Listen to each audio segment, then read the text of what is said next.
Hello friend, मैं lucky Kumar LN के class में आपका स्वागत है। आज इस वीडियो में हम आपको रसायन शास्त्र के चैप्टर नंबर 1 में रासायनिक अभिक्रिया समीकरण के बहुत ही महत्वपूर्ण ऑब्जेक्टिव क्वेश्चन बताने वाले हैं। इस वीडियो में हम आपको मोस्ट वीवीआई ऑब्जेक्टिव क्वेश्चन बताएंगे, जिससे परीक्षा में आने की संभावना निश्चित है। इसके पहले के वीडियो में हम आपको रासायनिक अभिक्रिया से संबंधित एक पार्ट में वीडियो बना चुके हैं, तो वीडियो का स्किप मत कीजिएगा, वीडियो को शुरू से अंत तक देखिएगा। तो चलिए स्टार्ट करते हैं।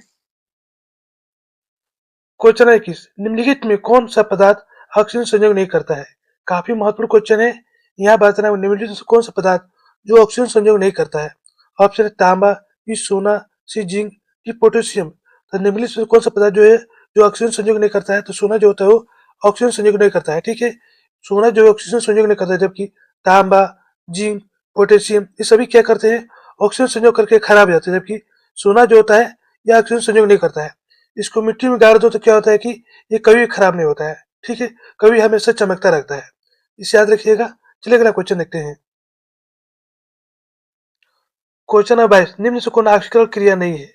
ये भी काफी महत्वपूर्ण क्वेश्चन है। यहाँ बताना आपको निम्न से कौन ऑक्सीकरण क्रिया नहीं है। ऑप्शन है दहन, बी श्वसन, सी भोजन का पचना, डी अवक्षेपण। तो निम्न से कौन ऑक्सीकरण क्रिया नहीं है? तो ऑक्सीकरण क्रिया में क्या होता है कि उसमें ऑक्सीजन का उपयोग होता है। ठीक है, उसमें ऑक्सीजन का उपयोग होता है। अब देखिए, दहन, जब कोई पदार्थ को जब जलाया जाता है वो क्या होता है? ऑक्सीजन की उपस्थिति में जलता है, इसलिए क्या हो गया? ऑक्सीकरण हो गया।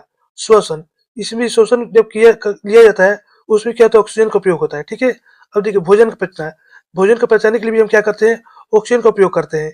ये सभी क्या? सभी ऑक्सीकरण क्रिया है, जबकि अवक्षेपण जो है ये ऑक्सीकरण क्रिया नहीं है, इसे याद रखिएगा। चलिए अगला क्वेश्चन देखते हैं। क्वेश्चन नंबर 23, जल के अणुओं में हाइड्रोजन एवं ऑक्सीजन की अणु संख्या का अनुपात कितना होता है? ये भी काफी महत्वपूर्ण क्वेश्चन है, मैट्रिक परीक्षा में बराबर पूछा जाता है। यहाँ बताना जल के अणुओं में हाइड्रोजन एवं ऑक्सीजन की अणु की संख्या का अनुपात कितना होता है? Option A 1:1, B 2:1, C 3:1, D 1:2। तो जल के अणुओं में हाइड्रोजन ऑक्सीजन की अणु की संख्या का अनुपात कितना होता है? अब देखिए, जल का अणु सूत्र क्या होता है? H2O होता है, H2O। ठीक है, अब यहाँ देखिए इसमें हाइड्रोजन 2 है और ऑक्सीजन कुछ नहीं तो 1 है। ठीक है, देखिए यानी कि क्या हुआ? 2:1 हुआ। यहाँ पर राइट ऑप्शन बी हो जाएगा। ठीक है, चलिए अगला क्वेश्चन देखते हैं। क्वेश्चन 24, सल्फ्यूरिक अम्ल का रसायन सूत्र क्या होता है? ये भी काफी महत्वपूर्ण क्वेश्चन है। यहाँ बताना सल्फ्यूरिक अम्ल का रसायन सूत्र क्या होता है? सल्फ्यूरिक अम्ल का रसायन सूत्र होता है H2SO4। ठीक है, यहाँ पर राइट ऑप्शन बी। अब देखिए इसका उपयोग कहाँ होता है? तो जो बैटरी होता है, बैटरी में क्या होता है कि उसमें जो पानी जो रहता है, पानी वो क्या होता है? सल्फ्यूरिक अम्ल का होता है। ठीक है, उसी की वजह से क्या होता है? बैटरी जो होता है वो चार्ज होता है, इसे याद रखिएगा। चलिए अगला क्वेश्चन देखते हैं। क्वेश्चन नंबर 25, चीनी का रसायन सूत्र क्या है? ये भी काफी महत्वपूर्ण क्वेश्चन है। यहाँ बताना चीनी का रसायन सूत्र क्या होता है? तो चीनी का रसायन सूत्र होता है C12H22O11। ये क्या है? चीनी का रसायन सूत्र है। यहाँ पर ऑप्शन सी। जबकि ग्लूकोज का रसायन सूत्र क्या होता है? C6H12O6 होता है, इसे भी याद रखिएगा। चलिए अगला क्वेश्चन देखते हैं। क्वेश्चन 26, ग्लूकोज का रसायन सूत्र क्या है? भी काफी महत्वपूर्ण क्वेश्चन है, मैट्रिक परीक्षा में बराबर पूछा जाता है। यहाँ बताना ग्लूकोज का रसायन सूत्र क्या होता है? तो ग्लूकोज का रसायन सूत्र होता है C6H12O6 होता है। ठीक है, यहाँ पर राइट ऑप्शन बी। अब देखिए C6H12O6। ठीक है, अब पूछा जाएगा परीक्षा में कि ग्लूकोज में कार्बन की संख्या कितनी होती है? कितना होता है? तो ग्लूकोज में कार्बन संख्या 6 है। ठीक है, हाइड्रोजन संख्या कितना होता है? हाइड्रोजन संख्या 12 है। ऑक्सीजन संख्या कितना? ऑक्सीजन के 6 है। ठीक है, ये भी परीक्षा में पूछा जा सकता है, इसे याद कर लीजिएगा। चलिए अगला क्वेश्चन देखते हैं। क्वेश्चन नंबर 27, नाइट्रोजन डाइऑक्साइड के ध्रुवीय का रंग होता है। यहाँ बता रहा हूँ नाइट्रोजन डाइऑक्साइड का ध्रुवीय का रंग कैसा होता है? ऑप्शन है भूरा, बी लाल, सी हरा, डी पीला। तो नाइट्रोजन डाइऑक्साइड के ध्रुवीय का रंग कैसा होता है? जब हम किसी पदार्थ को जलाते हैं, कार्बनिक पदार्थ को, उसमें से क्या निकलता है? भूरा रंग का धुआं निकलता है, वो क्या है? नाइट्रोजन डाइऑक्साइड है। ठीक है, यहाँ पर राइट ऑप्शन है, इसे याद रखिएगा। नाइट्रोजन डाइऑक्साइड का ध्रुवीय का रंग कैसा होता है? तो भूरा होता है, इसे याद रखिएगा। चलिए अगला क्वेश्चन देखते हैं। क्वेश्चन नंबर 28, बिरंजे चूर्ण का रसायन सूत्र क्या है? ये भी काफी महत्वपूर्ण क्वेश्चन है। यहाँ बताना बिरंजे चूर्ण का रसायन सूत्र क्या है? तो बिरंजे चूर्ण का रसायन सूत्र होता है CaOCl2 होता है। ठीक है, यहाँ पर ऑप्शन बी। इससे क्या होता है? इससे जल को शुद्ध किया जाता है। ठीक है, चलिए अगला क्वेश्चन देखते हैं। क्वेश्चन 29, सोडियम को कृष्ण टुंडबोगर क्यों रखा जाता है? ये भी काफी महत्वपूर्ण क्वेश्चन है, मैट्रिक परीक्षा में बराबर पूछा जाता है। यहाँ बता रहा हूँ सोडियम को कृष्ण टुंडबोगर क्यों रखा जाता है? ऑप्शन ए वाष्प न बन जाए, बी ऑक्सीजन की प्रतिक्रिया से बचाने के लिए, सी पिघल न जाए, इनमें से कोई नहीं। तो सोडियम को कृष्ण टुंडबोगर क्यों रखा था? क्योंकि ऑक्सीजन की प्रक्रिया से बचाने के लिए, ठीक है। यहाँ पर राइट ऑप्शन बी, सोडियम जो होता है बहुत ही ज्वलनशील होता है, ठीक है। ऑक्सीजन संपर्क में आते हुए क्या होता है, जलने लगता है, इसलिए उसे किरोसिन तेल डुबो कर रखा जाता है, ठीक है। अब देखिए उसके लिए जल में डालेंगे तो क्या होगा, उसमें भी जलने लगेगा, क्योंकि जल जो होता है H2 यानी कि उसमें भी ऑक्सीजन पाया जाता है, इसलिए ऑक्सीजन संपर्क में आने पर वो जलने लगता है, यानी कि वो पानी में भी जलने लगेगा, इसलिए उसे किरोसिन तेल डुबो कर रखा जाता है, ठीक है। यहाँ पर राइट ऑप्शन बी। चलिए अगला क्वेश्चन देखते हैं। क्वेश्चन नंबर 30, निम्न से कौन सबसे अधिक विद्युत ऋणात्मक तत्व है। ये भी काफी महत्वपूर्ण क्वेश्चन है, मैट्रिक परीक्षा में बराबर पूछा जाता है। यहाँ बताना निम्न से कौन सबसे अधिक विद्युत ऋणात्मक तत्व है। ऑप्शन है क्लोरीन, बी फ्लोरीन, सी ब्रोमीन, डी आयोडीन। निम्न से कौन सबसे अधिक विद्युत ऋणात्मक तत्व है। तो फ्लोरीन जो होता है सबसे अधिक विद्युत ऋणात्मक तत्व होता है, ठीक है। फ्लोरीन जो होता है ये किस इसमें धारा जो होती है प्रवाहित नहीं होती है, ठीक है, इसे याद रखिएगा। चलिए अगला क्वेश्चन देखते हैं। क्वेश्चन है किस सोडियम का परमाणु संख्या कितना होता है। ये भी काफी महत्वपूर्ण क्वेश्चन है। यहाँ बताना सोडियम का परमाणु संख्या कितना होता है। Option A 11, B 13, C 14, B 16। तो सोडियम का परमाणु संख्या कितना होता है। सोडियम का परमाणु संख्या होता है 11। यहाँ पर राइट ऑप्शन है। सोडियम का संकेत क्या है, तो एन है, ठीक है। और सोडियम जो होता है वो मुलायम धातु होता है, ठीक है, इसे आसानी से चाकू से काटा जा सकता है, इसे याद रखिएगा। चलिए अगला क्वेश्चन देखते हैं। क्वेश्चन नंबर 30, लोहा ऑक्सीजन से संयोग करके क्या बनाता है। ये भी काफी महत्वपूर्ण क्वेश्चन है। यहाँ बताना लोहा ऑक्सीजन संयोग करके क्या बनाता है। ऑप्शन है लोह ऑक्साइड, बी लोह कार्बोनेट, सी लोह सल्फेट, इनमें से कोई नहीं। तो लोहा जो होता है ऑक्सीजन संयोग करके क्या बनाता है, तो लोह ऑक्साइड बनाता है। यहाँ पे राइट ऑप्शन है। लोह ऑक्साइड क्या है, एक प्रकार का जंग है, ठीक है। जब हम लोहा को यानी Fe को जब हम क्या करेंगे, हवा में खुला छोड़ देंगे तो क्या हो जाएगा, इस पे जंग लगने लगेगा।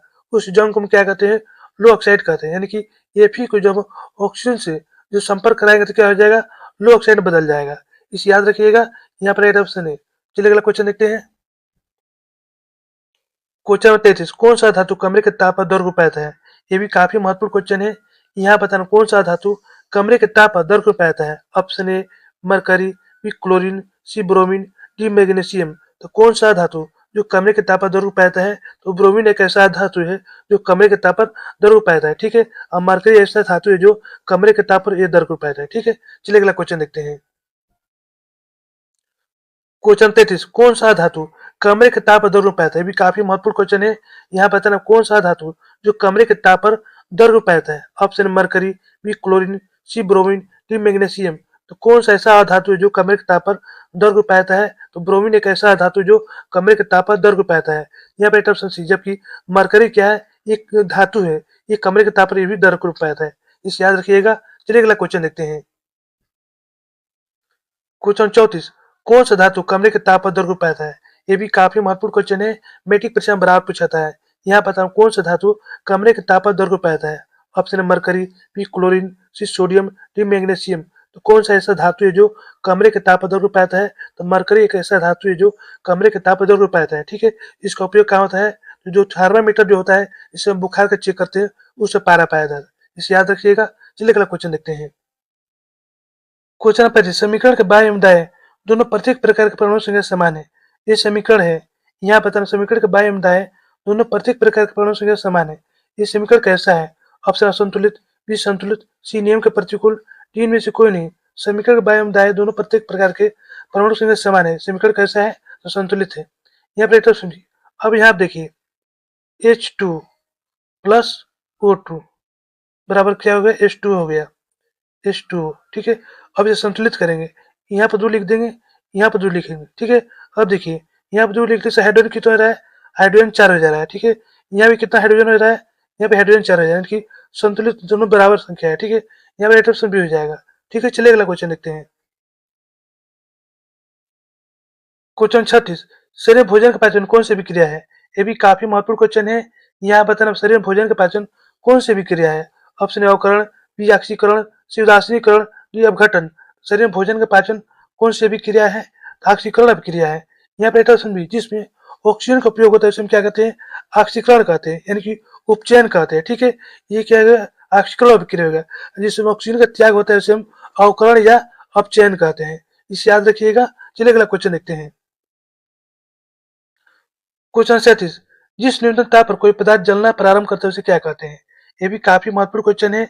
यहाँ बताना आपको, जिस न्यूनतम ताप पर कोई पदार्थ जलना प्रारंभ करता है उसे क्या कहते हैं। ऑप्शन ज्वलन ताप, बी द्रवणांक, सी क्वथनांक, डी क्रांतिक ताप। जिस न्यूनतम ताप कोई पदार्थ जलना प्रारंभ करता है उसे क्या कहते हैं, ज्वलन ताप कहते हैं। यहाँ पर राइट ऑप्शन है।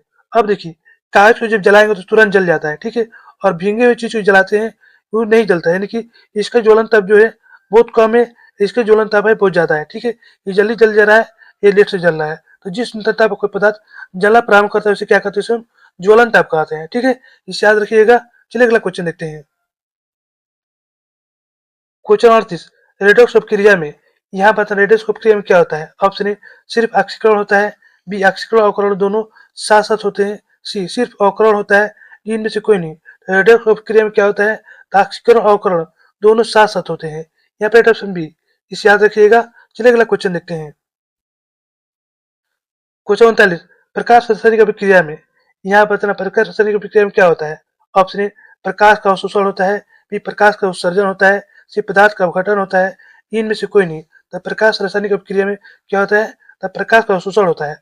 अब देखिए, पेड़ पौधे जो क्या करते हैं, प्रकाश को क्या करते हैं, अवशोषण करके अपना भोजन बनाते हैं, ग्रहण करके वो भोजन बनाते हैं। इसलिए यहाँ पर राइट ऑप्शन ए, प्रकाश का अवशोषण होता है। इसे याद रखिएगा। चलिए अगला क्वेश्चन देखते हैं। क्वेश्चन 40, उपचयन और प्रक्रिया जिसमें, यहाँ बताना उपचयन और प्रक्रिया जिसमें क्या होता है। ऑप्शन ए, ऑक्सीजन का योग होता है। बी, हाइड्रोजन का वियोग होता है। सी, इलेक्ट्रॉन का त्याग होता है। तीन में सभी। उपचयन और प्रक्रिया जिसमें क्या होता है, ऑक्सीजन का योग होता है। उपचयन यानी कि क्या होता है, ऑक्सीकरण। इसमें क्या होता है, ऑक्सीजन का उपयोग होता है, ठीक है। इसमें क्या होता है, हाइड्रोजन का वियोग भी होता है। इसमें इलेक्ट्रॉन का त्याग भी होता है, यानी कि इसमें तीनों चीज होता है। यहाँ पर ऑप्शन डी, इसे याद देखिएगा। तो दोस्तों, ये हमारा वीडियो समाप्त होता है। यहाँ पर हम आपको 20 महत्वपूर्ण ऑब्जेक्टिव क्वेश्चन बता दिए हैं। इसे अच्छे से याद कर लीजिएगा। यदि मेरा वीडियो आपको पसंद आती होगी तो इसे लाइक सब्सक्राइब जरूर कीजिएगा। बेल आइकन जरूर दबाइएगा, जिससे नई वीडियो को नोटिफिकेशन आपको मिलता रहे। धन्यवाद।